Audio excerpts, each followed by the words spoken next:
Okay. This meeting is being recorded.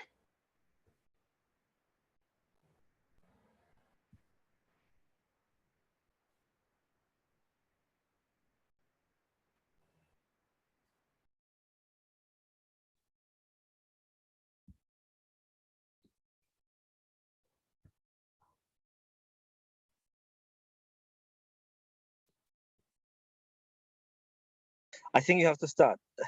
We can't live stream immediately. Okay. Got you. Thank you, Divine. Good afternoon, everybody, and welcome to the first session of the doctoral seminar series of 2022. My name is Dominique Samda. I'm a research fellow at HUMA, the Institute for Humanities in Africa at the University of Cape Town.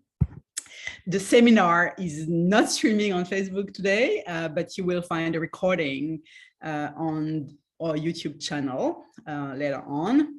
The doctoral seminar series is scheduled every first and third Wednesdays of the month. So please, keep up with our program. We'll be having another session in 2 weeks. As you know, to ensure the safety of the session, we're asking participants to include their full name for the Zoom room. You might find yourself temporarily placed in the waiting room if you don't rename yourself. This is to avoid, of course, the Zoom bombing. So in the doctoral seminar series, we invite our guests to reflect on the challenges and strategies of doctoral work and research in general, with a particular focus on turning points and critical experiences that shape the research journey, doctoral or postdoctoral. Our speaker today is Dr. Zoe Duby, and she's going to introduce us to the topic of the semantics of sex and sexuality in Africa. Dr. Zoe Duby is a public health researcher and qualitative social scientist with a background in social and medical anthropology. She's currently based in Cape Town. I'm not sure if she's today calling from Cape Town, but she's normally based in Cape Town and has lived in various countries across sub-Saharan Africa and Southeast Asia. With more than 15 years of experience in the field of sexual and reproductive health and gender and sexuality diversity and health right, she has worked extensively on various topics related to sexual and reproductive health, HIV prevention, and LGBTIQ+, and key populations in the sub-Saharan Africa region. Zoe's passions include promoting health equity, challenging assumption and discriminatory norms, and breaking the silence on problematic taboos. So this is a very exciting topic that we have today, and a very important one. Welcome, Zoe. We are very, very glad and lucky to have you today. So please, the floor is yours. I know that you have a slide to share, so we are going to do that. I also want to warn the audience that this might be a slight echo. This is, do not be concerned, and try to enjoy the talk as it is. So thank you so much, and yeah, please, you can share the screen now. Okay, thank you very much for the introduction. Hi everyone.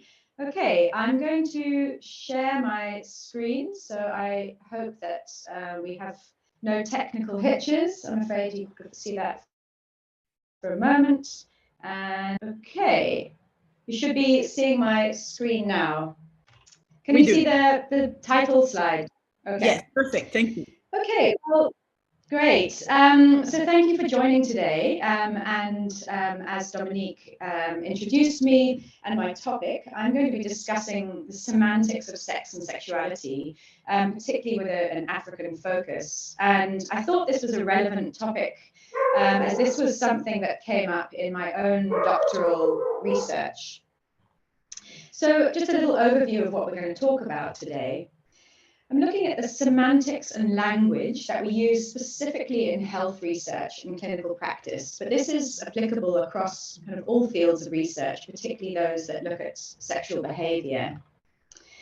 I'm going to look specifically at the implicit and explicit assumptions in the terminology that we use and employ, and the ways in which the ambiguity and the lack of precision of many of the definitions and terms that we use affect not only the accuracy of the data that we're collecting in research, but also individuals themselves and their own identities, their own sexual decision-making, and their own behaviors. And lastly, I'm going to look at some of the implicit inclusivity and exclusivity of the language we use and the categories that we employ, particularly in research. So I've split my talk up into a few examples. Now, this first example, see, I've given a very complicated title, and this was that came up in my own doctoral research. Well, and a coin that I termed was the phallo-vaginocentric heteronormative assumptions in the defining of sex. So what does this all mean? This word, sex. Well, firstly, I would like you to think, what does this word mean to you? How would you define this word, sex? If you participated in a survey and you were asked the question, when was the last time you had sex? How would you interpret that question in order to answer it? Do you think there would be different ways that it could be defined or interpreted? And what are the implications of this, as in there being different ways to interpret this, on research, science, and clinical practice? So essentially, what I'm arguing is that the terms we use are very imprecise.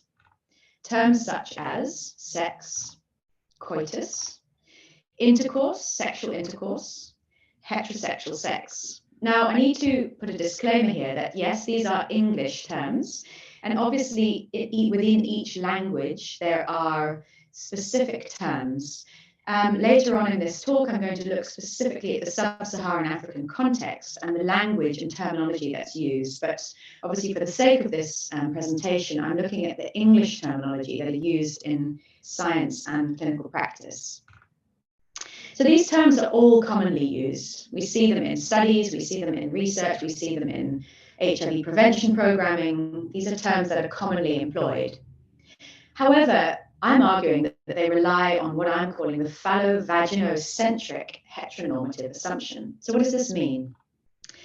In this assumption, sex is assumed to refer to penetrative, penile, vaginal intercourse between a man and a woman. And this is framed within what we refer to as the coital imperative, which is the assumption that the ultimate objective of this act that we're calling sex is penetrating a vagina with a penis. So an example of this would be some studies ask two separate questions to respondents, one about sexual intercourse and one about anal intercourse. So these are asked separately, implying that for an act to be considered sexual necessitates a penis and a vagina, although that is not explicitly defined. So this is all framed within what we term heteronormativity. Many of you might be familiar with this term. Heteronormativity refers to the way in which heterosexuality is framed by dominant social norms as what is the natural and normal sexual orientation. And within the guidelines that the heteronormative framing provide us with, the definitions and the boundaries around what sexual acts, which behaviors constitute this term sex, and what within that is normal, healthy, and acceptable.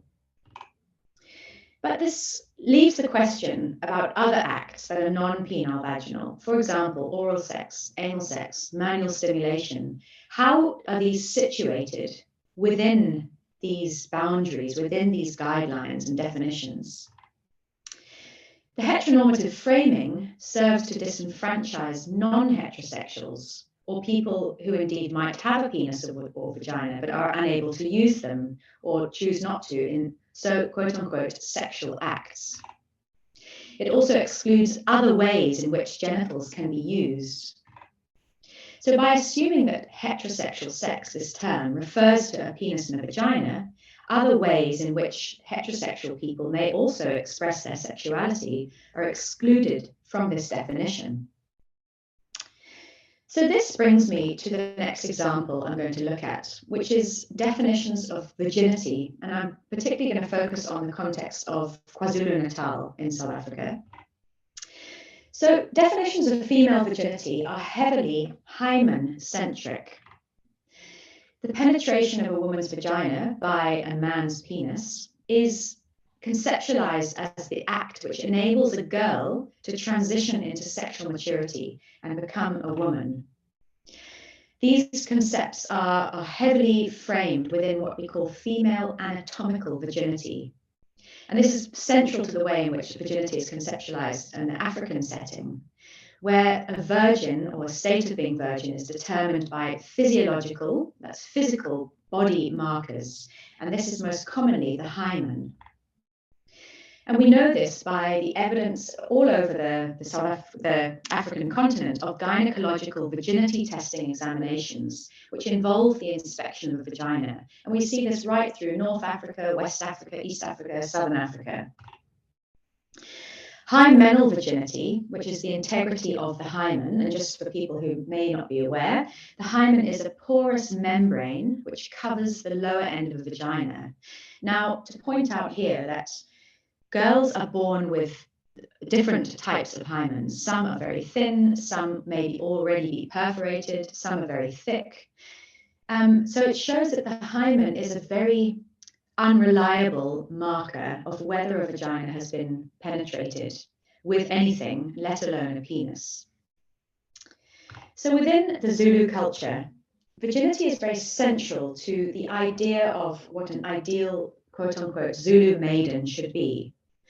Virginity status shapes young women's identities as a Zulu maiden, and it also determines whether they are able to access and participate in traditional ceremonies such as the reed dance. Those girls who fail their virginity tests may be excluded, shamed, and they may not be able to get married. So you see this girl on the right is holding her virginity certificate.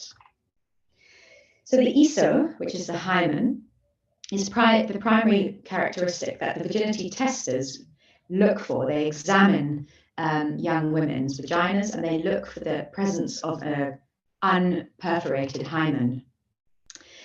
However, what happens if the female virginity is so closely aligned with a marker such as the hymen? How is male virginity defined and conceptualized?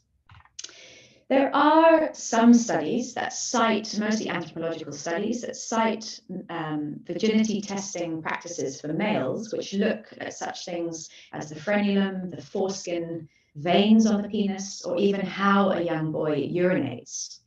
But they don't include any definitions of whether this is supposed to indicate any type of sex that the boy has engaged in. So with this idea that other acts that are non-penile vaginal do not constitute a loss of virginity, we know that young people are using non-vaginal acts as ways to maintain a technical virginity and delay their sexual debut.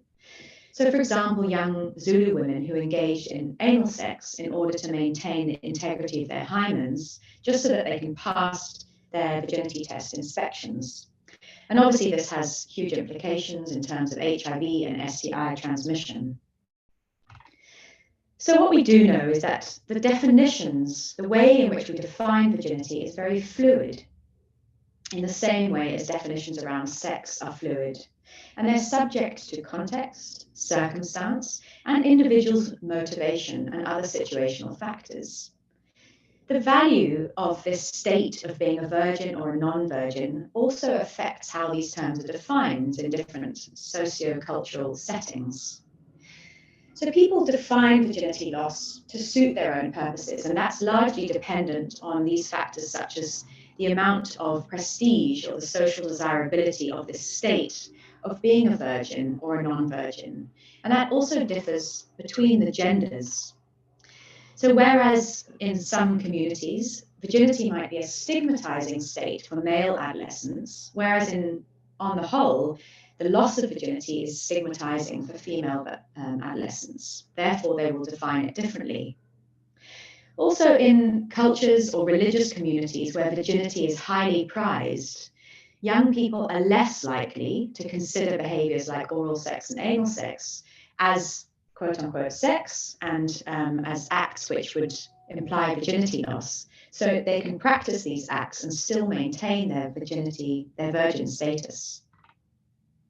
Sexual orientation also plays a part in the way in which we define virginity loss. So people who are non-heterosexual are much more likely to consider non-penile vaginal acts as constituting a loss of virginity.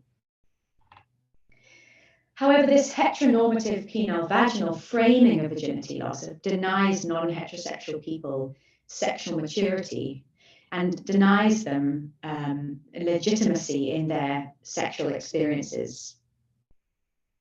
So how has this been used or operationalized in research and practice? This poster we see at the top is the ABC campaigning that was heavily funded by the American PEPFAR initiative, which funded a lot of HIV prevention in Africa. So abstinence was very heavily messaged around sexual and reproductive health programming. And this has been based on a heteronormative vaginocentric assumption.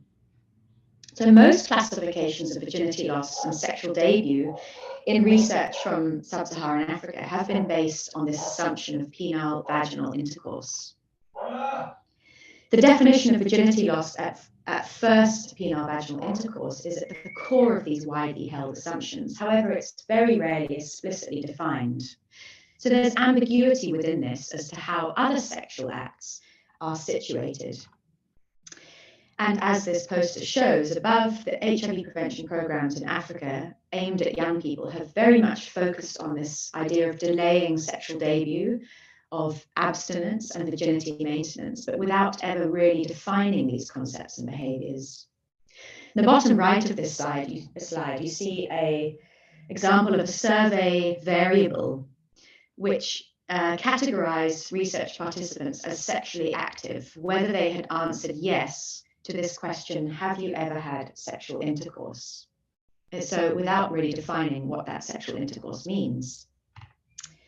What are the implications of this inconsistency in defining?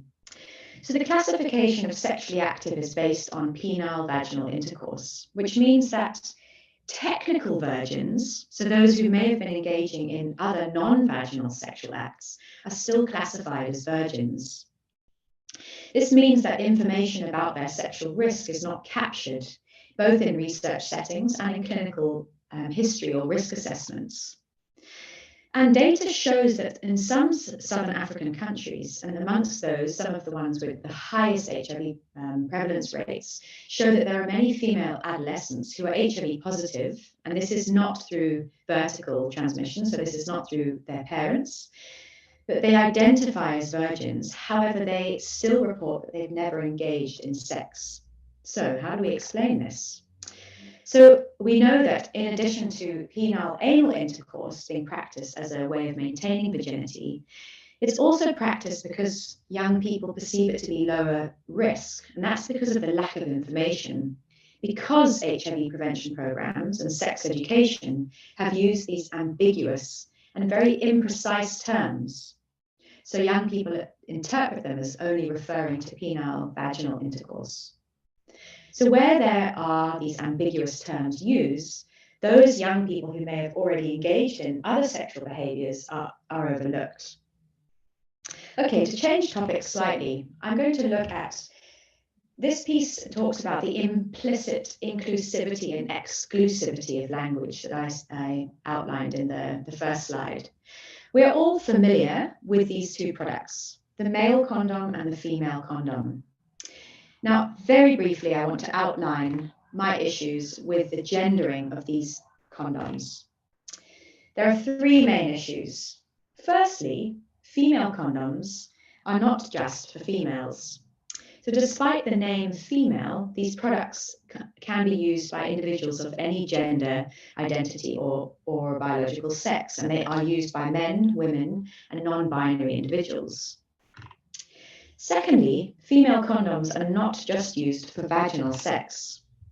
So although they're currently branded as female condoms, and the packaging only provides information about how to use them in a vagina, we know that these products can be safely and effectively used for other types of sex, such as anal sex, and they can be used in other areas of the body. So the gendering, the naming of these products implies some responsibility for their use. Who is supposed to be using them and who is supposed to be initiating their use? So the name female condoms perpetuates this idea that male condoms should be initiated by men and female condoms should be used and initiated by women. So why does this really matter? Can't we just call them whatever and they'll be used in whichever way? Well, it does matter. These terms are problematic and exclusionary. So when it comes to different health technologies, and that includes HIV prevention tools and contraceptives, it's really important to be accurate about the uses of those products and their effectiveness, so individuals can make informed decisions about how to protect themselves and their health. And that includes the way these products are marketed, the way they are packaged, the way we provide information about how to use them. We really need to be mindful of our language and the power it has to include and exclude people, the power it has to marginalize or empower, and importantly, the way in which it enables or inhibits people to make safe and informed decisions about their sexual behavior. This is a quotation I quite like about female condom. There is nothing inherently gendered or female about this condom, or about vaginas for that matter. People with vaginas commonly identify as male, non-binary, or female. Just goes to show the complexity in the language we use and how we need to be mindful of it. Okay, so why does any of this matter? Well, the conventional language we use related to sex, and we use it without even thinking, it fails to encompass the varied sexual practices that humans engage in. And it fails to provide for the different boundaries that individuals themselves draw around what constitutes sex and what doesn't constitute sex. It fails to reflect the fluidity and contextuality of things such as virginity, abstinence, and definitions of different sexual acts. It means that other sexual behaviors are overlooked and excluded from research and clinical practice because of these assumptions that are so deeply embedded. And I'd like to invite you to think about how many times you yourself have used these terms without reflecting on what they mean, how you interpret them, or how someone else might have interpreted them. There is also denial, taboo, and complex sexual communication norms, which I'm going to touch on in a moment. So the language and communication related to sex and sexual behavior is very complex. And this makes doing any kind of research on sex very difficult and sensitive. Each social and cultural context has a set of behavioral norms and linguistic guidelines around sex and how to communicate about it appropriately. In many languages, and this is particularly the case in sub-Saharan Africa, the language that is used to refer to sex in slang or in colloquial tends to be incredibly ambiguous and very euphemistic. This means that researchers who are studying sexual behavior face a host of challenges, which are really made more difficult in cross-cultural research. Researchers face challenges in creating an environment in which research participants, or this could be in a clinical setting, feel comfortable enough to really openly, honestly, and truthfully report their sexual behavior. So we have to be quite creative in the methods that we use in research to encourage participants to report accurately. Using terms that are precise, unambiguous, easy to understand, and also likely to be interpreted in the same way by a research participant and a researcher is really complex. What this means that in sex research, semantics is very complex. The phrasing of research questions and the way in which participants understand and interpret them is really critical to ensure that we can collect valid, reliable and accurate data. Otherwise, what is our data saying if participants are interpreting language in different ways? The precise assessment of risk is also really important for HIV and for sexual and reproductive health interventions. So, particularly in multi-site studies and when you're working in different countries or indeed in different communities across South Africa, the accurate translation of terms is really crucial. However, there is no standardized process for how we translate terms. And in each study, you have researchers finding translators and retranslating the terms. So even when researchers use this very widely accepted method for forward and backward translation, there is still the possibility of selecting terms that might be inappropriate or unfamiliar or still open to misinterpretation, which obviously means that the results, the data we're collecting, is inaccurate. It's really important to establish participants' comprehension and familiarity with terms to ensure that these terms are accurate and not lost in translation. However, even when you pilot test tools and field test tools, there is scope for misunderstanding, and I'm going to show you an example of that in a moment. The second challenge is that the language we use is so euphemistic and ambiguous in itself. So these are some English terms which we commonly use for sexual organs or genitalia. These are imprecise in themselves. They're euphemistic and they're vague. So if you're using them in research, what are they actually saying? So even when these terms have been very carefully selected, there is still scope for ambiguity. So given that this terminology for all of these behaviors and these concepts that I've been discussing is varied and fluid, you can't assume that the way in which study participants or patients are interpreting something is the same as the way in which the researcher or the doctor is interpreting them. And as I said, this is particularly problematic in settings if you're conducting research across sub-Saharan Africa or just within South Africa. There's so many different languages, and each of these terms has its own equivalents in the various languages. It's also really challenging to find sexual behavior terms in the various languages that are not only unambiguous, but they're also not embarrassing or offensive to both the researcher and the participant. Researchers themselves get embarrassed asking questions around sex. So how is a participant going to feel comfortable enough to disclose their behaviors? So what does this mean? This lack of clarity around sexual behavior terms that are so commonly used in survey instruments and risk assessments means that researchers are not collecting accurate data, and researchers are facing challenges in selecting these terms that are not only accurate and non-ambiguous, that are translatable across languages, that are literal without being offensive or considered vulgar. So efforts to be culturally appropriate also cause ambiguity. So we choose to use what we consider polite or socially acceptable terms, even if they're not explicit or precise. And this causes great challenges in striking a balance between being unambiguous and specific on one hand, while at the same time being culturally acceptable. So an example of this is a study I worked on a few years ago, which was a clinical trial testing vaginal rings for HIV prevention products. And female participants were asked to report on their sexual behavior in this clinical trial.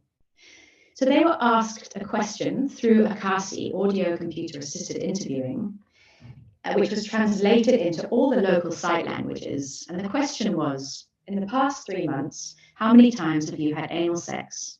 By anal sex, we mean when a man puts his penis inside your anus. So during the study, it was realized that there was an incredibly high reporting of anal sex, and this was higher than expected, which raised concerns about how this question had been interpreted and comprehended by participants. What we realized was in the process of back translating the terms, the translators that had been used hadn't actually highlighted that there was ambiguity in the terms that were selected for anal sex and for the anus. So the terms that were used included translations of a term such as doggy style, which was interpreted by participants to mean both or either penile vaginal sex from behind or penile anal sex. So women had been interpreting this in different ways. We discovered also that in some of the site languages, which included Luganda, Shona, and Zulu, there were no precise, unambiguous, and culturally accepted terms for the anus. So it was used, terms such as the back part or at the back were used in the survey, but they are ambiguous and imprecise. So even though these research tools had been pre-tested, they were still misunderstood, which meant that years of inaccurate data had been collected, which has huge implications for studies such as these. So what do we do about this? Researchers and clinicians really need to try and use behaviorally specific, unambiguous language so that they can get accurate information. Any words with a potential for ambiguity should be avoided, and I'm going to discuss how that might be done in a moment. And in multilingual context, attention to ambiguity really needs to be considered, especially where terms might have multiple interpretations possible. One way which we can do this is by using innovative research tools and approaches to make sure that the data we collect is accurate and precise. So an example of this is visual methods such as body mapping. So when used appropriately, body mapping can be incredibly helpful to aid communication, improve clarity, reduce misunderstandings and various interpretations, and it can be used to verify terminology. So this was an example of a tool that was used in an HIV prevention trial. Now it's very basic, but methods such as body mapping are useful in enabling researchers to determine how participants themselves interpret questions.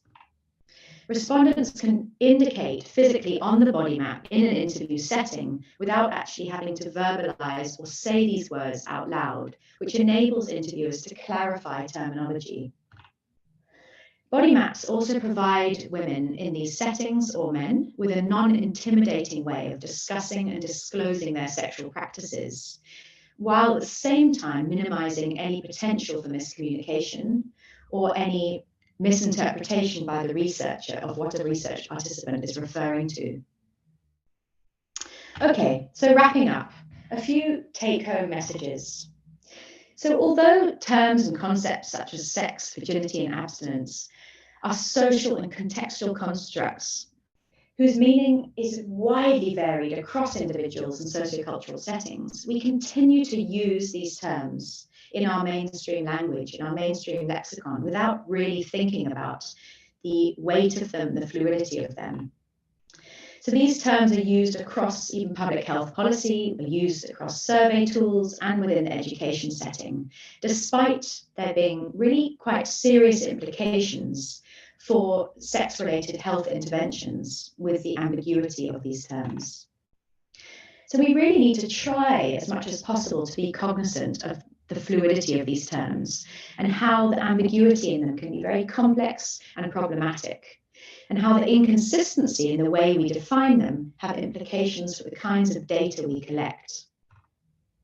We need to pay attention to the contextual variables and individual variables that influence the way in which they're defined and classified. And we also need to be mindful of the way in which terminology and the labels we use, such as female condoms, male condoms, constrain, include, and exclude. Okay, thank you for listening. And that's it from me. Thank you very much. Thank you so much, Zoe. It was really fascinating, and I didn't expect to find so many, familiar questions for me that who doesn't work at all on sex, but work in a context where like certain words are taboo, or where euphemism are constantly asked, and where the consequence of using euphemisms is ambiguity, and as it's fascinating. And I work on the legacy of slavery and the secret of slavery, so that's what I'm talking about. But I was like, you know, ready to draw like so much comparison, and then you've shown us the body maps, and I was like, okay, that's a difference. You can resolve ambiguity like visually, but when you discuss like social classifications, it's a little more complicated. But thank you so much. I had one question, and before I'm going to ask the audience to ask their own question. I'm sure they have a lot. I had a question about the methodology concerning what you said about what constitutes sex and how people define sex, related to the issue of the loss of virginity. I was wondering, and I've heard like, because I've heard that same kind of which I would say strategy. I'm not sure, it might be derogatory to say that, but I've heard that also from Catholics in France, for example, would say, anal sex is not sex, therefore, we are still virgin. But I was wondering if there's a methodologically like conversation could help the researcher understand if it's playing with the compliancy to the rules, or if it's really a question of category. What I was hearing was like, okay, maybe people feel that, oh, what they do, like doing oral sex or having anal sex, is definitely sex, because it's like it might feel like it, right? But it's not like sex that make you lose virginity. So I was wondering if like conversation and familiarity and intimacy with the communities where you research helps you decide like which one is it. Thank you. Okay, thank you for that question. And I think what it for me really goes to show is that you're never going to have an agreed upon definition for these terms. And so that shows how within research, and as you say, it can be translated to any field, we can't just assume that terms are used in the same way across communities and across with people within that community. So there is a strong case for verifying terminology and using a multitude of research methods and visual tools, for example, to make sure that we're actually collecting data on what we think we're collecting data on. So even when you, as I said, when you field test with communities, when you're familiar with the community, one person might interpret it in a different way from another person. And that's because of their own motivations, and that's, that links to the virginity definition. So they are motivated to consider themselves a virgin because they want to be a virgin. So what it really, for me, demonstrates is that we need to be, within our research framing, we need to think very carefully about this.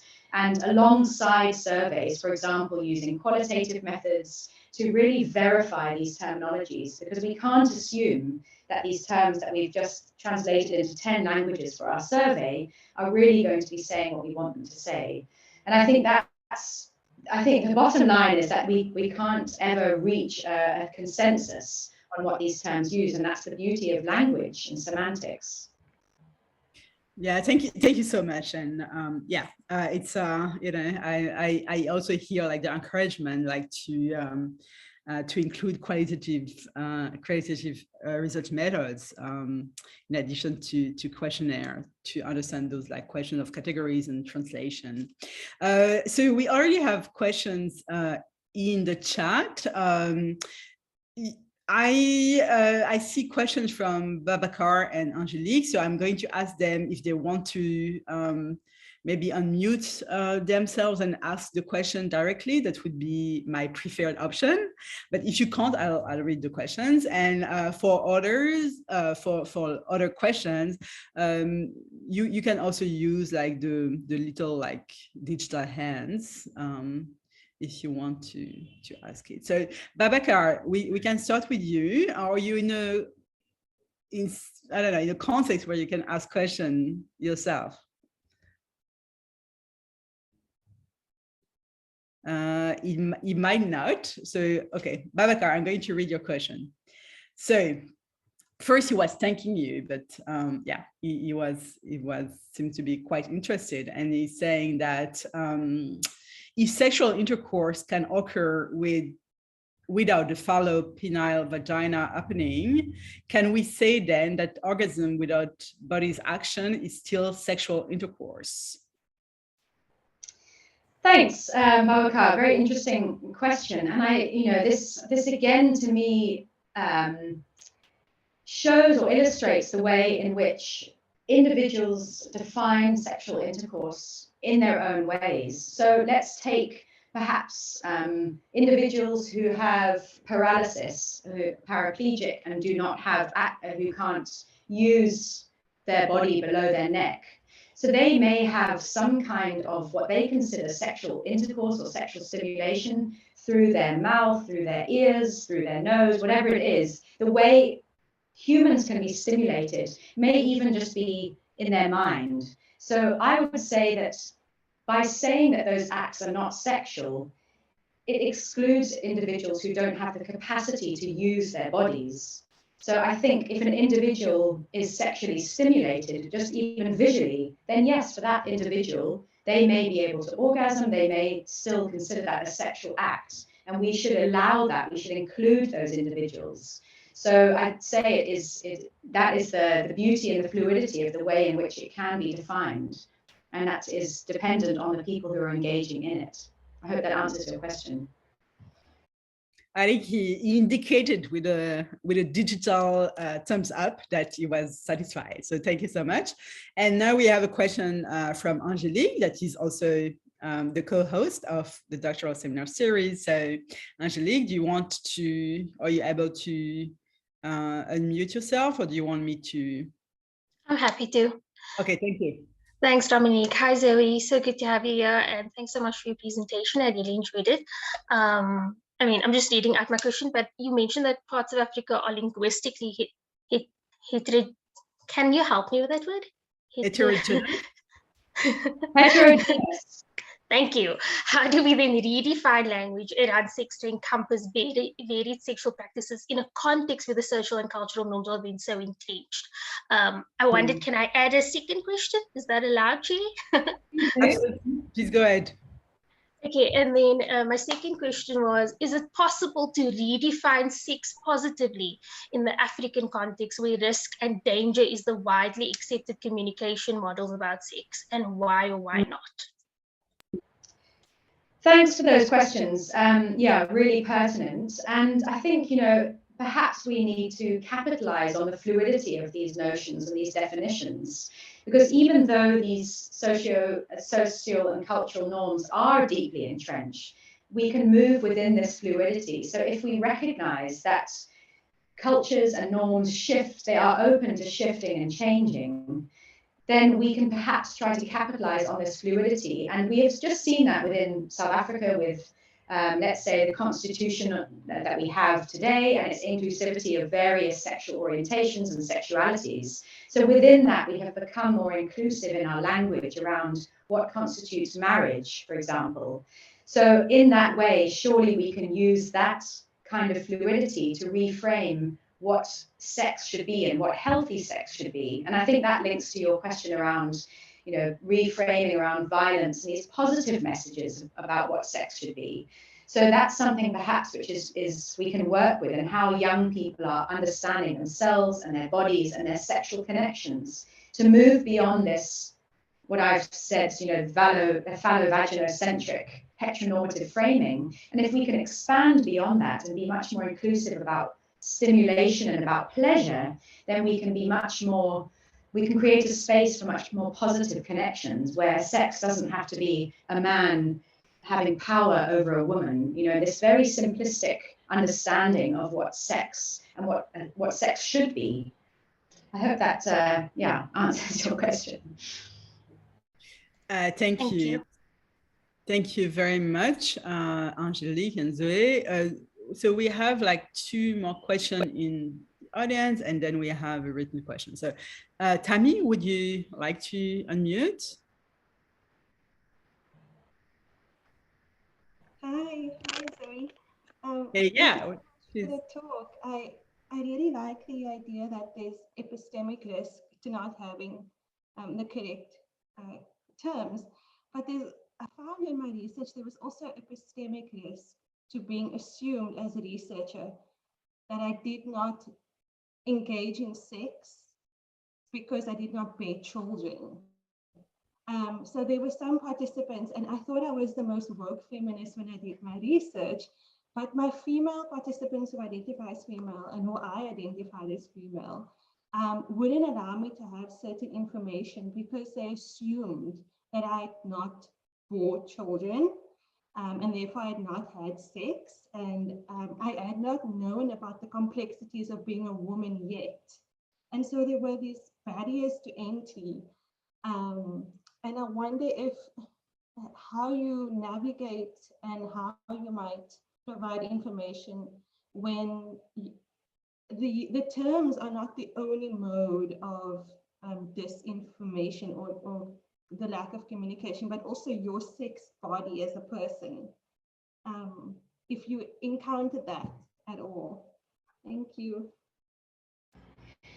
Thanks for sharing that. It's fascinating. And I think, I didn't touch on the sort of reproductive imperative. I talked about the coital imperative, but within that, there has in many sociocultural settings and religions, there has been this emphasis that sex, the right sex, is sex between a man and a woman, that the end point is reproduction. And so that links to this, as you mentioned, it's almost like you can only reach maturity as a woman if you have reproduced, and that is the way to as a sort of rite of passage into womanhood. And I consider that this very womb-centric narrative around womanhood. And I think there's a lot of debate around that, around trans women and their exclusion from spaces which try to be spaces for women to be open and free with each other, but however women without a uterus for whatever reason are denied entry to that space. And a lot of it is around motherhood, around bleeding, but there is a exclusivity within that, and it may be not only trans women, but women who have had surgery or so forth, and they are excluded from these spaces where reproduction is seen as this height of womanhood. So I think it's a really complex one, and any research we do on any topic, we try and build rapport with our participants. And I think it is very difficult when the participants themselves position you in a certain light, and how do you navigate within that? And it's each study is different and each research setting is different, but it's really important to be aware of these things. And yeah, I think those experiences are very valuable. So thanks for sharing.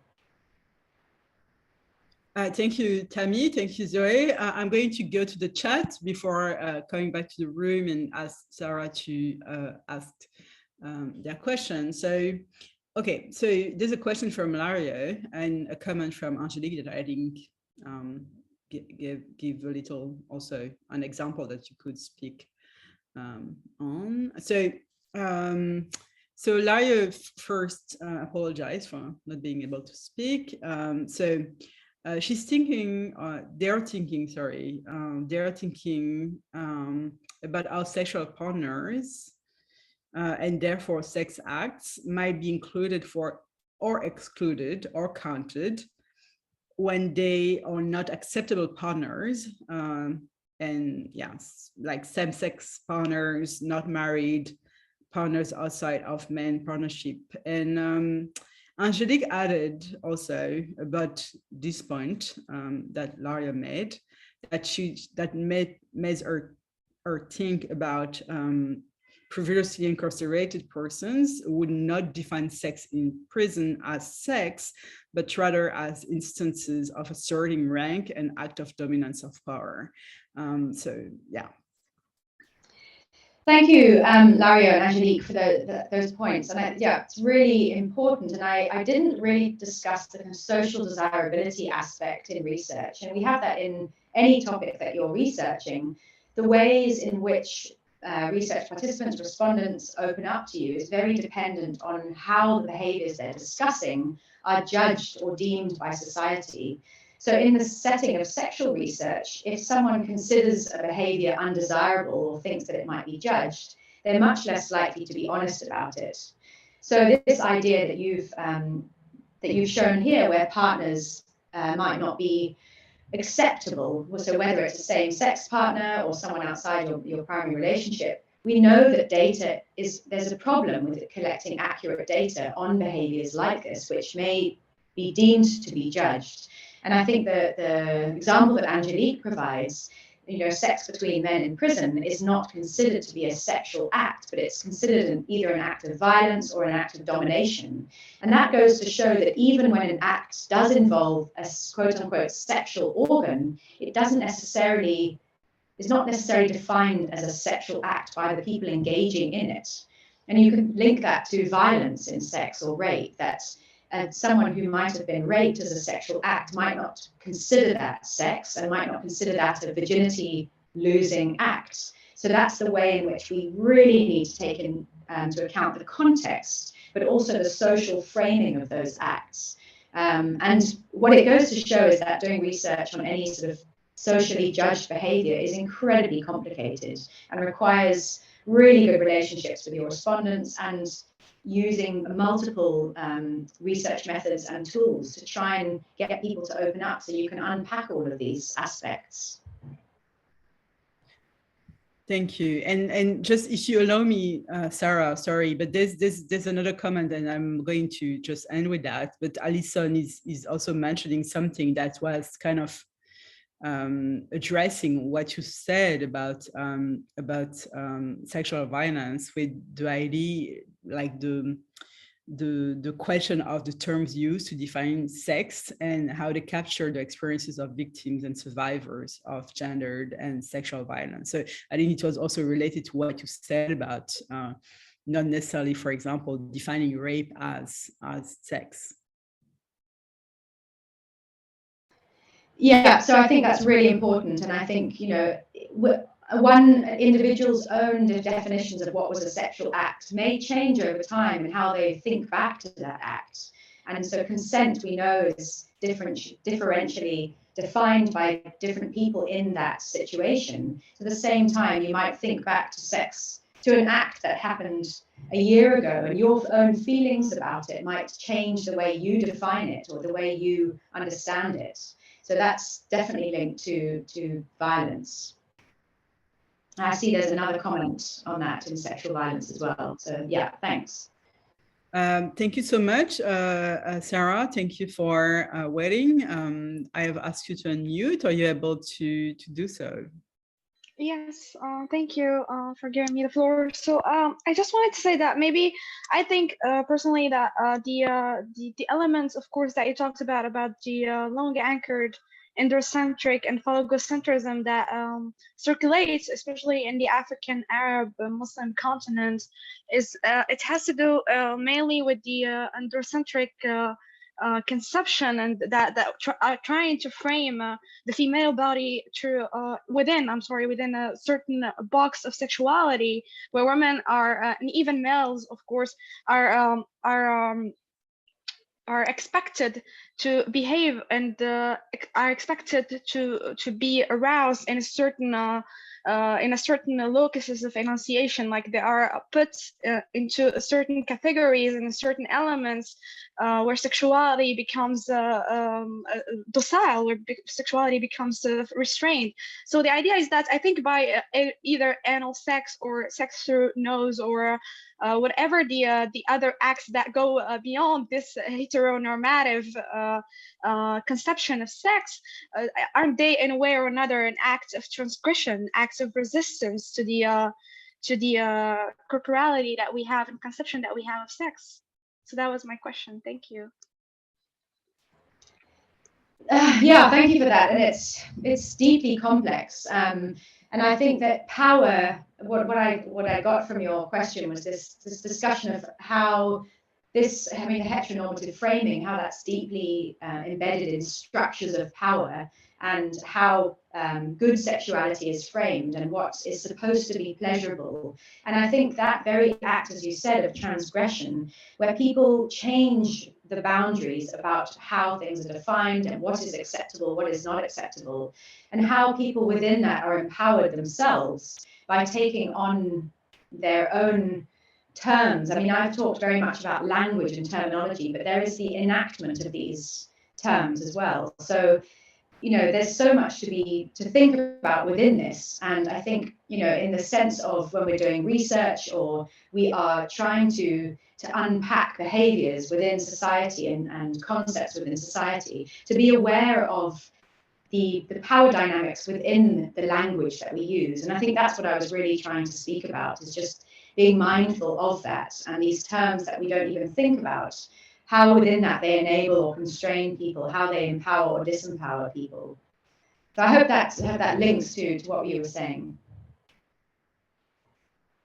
Thank you. Thank you so much. I think, yeah, Sarah said thank you. So I think we can ask Yassine maybe to ask a question. Can you unmute yourself?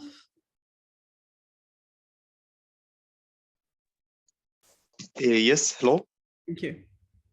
Yes, please, you have the floor. Yeah. Yes, thank you. Thank you so much. So I was just going to add something about what Sarah said and the other participants. So in Muslim culture, or in the African Muslim culture, and especially in Arabic countries, there are some acts of sex that are considered not only a taboo but haram, which means they're forbidden. So as Sarah said, there are in some religions we have guides of how sex should be and how like sexual conduct should be, and those are guides. Like for example, anal sex is the worst forbidden in the Islam religion. So speaking about that, and even participating in like a survey and saying that I've done that in the past, is something not only just extremely taboo, but it's against the person's whole belief and image of himself or herself. So I would also like to add that in the person you're interacting with, or the person who's giving you the question, has also a major role in the way you respond. For example, if a Muslim woman goes to I don't know, to a hospital, and they give her a survey, and the person she's interacting with is a veiled woman, she would most likely answer against and not in the most honest way possible, because she will feel judged, knowing that the other person has like the same belief or something. So I think it's really important to prepare a common ground where all people can discuss their sexuality. And yeah, and my question was about you spoke about linguistic and about language, and in most surveys we find online about sex, or we have in Arabic, the Arabic used is the classical Arabic, which is really similar to the Arabic we found in the religious transcripts. And that's itself, it's another issue, because each time the person is confronted with a sort of language that is similar to the religious language used in religious transcripts, it's a step back. I think it's something that holds the person from sharing sharing like the honestly. And so I think we should like focus more on local languages, because I think they're more they are more tolerant. Thank you. Thanks, So- Nassim. Yeah. Because I mean, there's so much in your comments and your questions there, and I think, firstly, talking about this, the taboo, it goes to show how difficult it is to collect accurate data, and particularly within, as you say, within Islamic or Arabic settings, we know that there is so little accurate data on, for example, anal sex, and we know that it's practiced between men or by women for various reasons. It could be virginity maintenance, but the data is just not there, and that's because the research is so difficult to do. So that links to this social desirability aspect, and a few of the comments relates to this as well, where there are legal restrictions in a country, how likely is it that participants are going to report honestly and openly because they fear retribution? So they are not only worried about judgment, but maybe they think they might be reported for engaging in a behavior which is not only judged, but might be illegal. And that is how, where it's really important for us as researchers to try and be inclusive and to create an enabling environment for people to be honest, because how do we design programs? How do we meet people's health needs when we can't collect accurate data on what they're doing, when people can't safely disclose? And I think that is across, it's not only in kind of sexual behavior research, but anything that's, any behavior that is judged by society has these challenges of social desirability when we're researching them. And that's where I see a few more comments as well, talking about using multiple tools to try and create these environments where we can actually enable people to speak to us openly and honestly about their behaviors, about their thoughts, about their lives. Thank you.